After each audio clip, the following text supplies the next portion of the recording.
জাতীয়তাবাদী যুবদল কর্তৃক আয়োজিত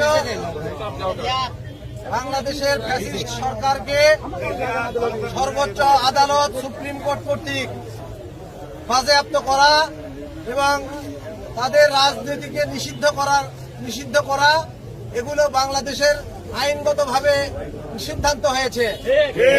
আমরা দেখতে পাচ্ছি কোর্টকে অমান্য করে বাংলাদেশের গণতন্ত্রকে অস্বীকার করে তারা বাংলাদেশের মধ্যে নৈরাজ্য সৃষ্টি করতে চায়। বিগত দিনে তারা চেয়েছিল সমস্ত দলকে বাতিল করে দিয়ে তারা স্বৈরচারী কায়দায় বাংলাদেশকে চালাবে, যেমন চালিয়েছিল শেখ হাসিনার বাবা শেখ মুজিবুর রহমান। সেই বাবার ইচ্ছাকে বাস্তবায়ন করার জন্য তিনি একই রাস্তায় চলে গিয়েছিলেন, যে কারণে বাংলাদেশের মানুষ আওয়ামী লীগ তথা শেখ হাসিনাকে প্রত্যাখ্যান করেছে। কোর্টের যে নির্দেশ, সেই কোর্টের নির্দেশকে বাস্তবায়নের জন্য বাংলাদেশের প্রশাসন, আইন শৃঙ্খলা বাহিনীর পাশাপাশি আমরা যুবদল রাজপথে আছি।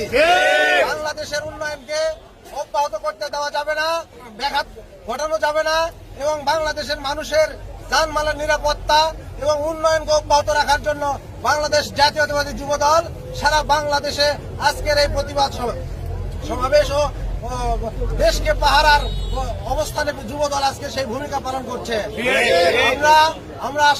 আমরা বলতে চাই, যতদিন পর্যন্ত ভোট আওয়ামী লীগকে নির্বাচন করতে অনুমতি না দেবে ততদিন পর্যন্ত আওয়ামী লীগের বাংলাদেশে রাজনীতি করতে পারবে।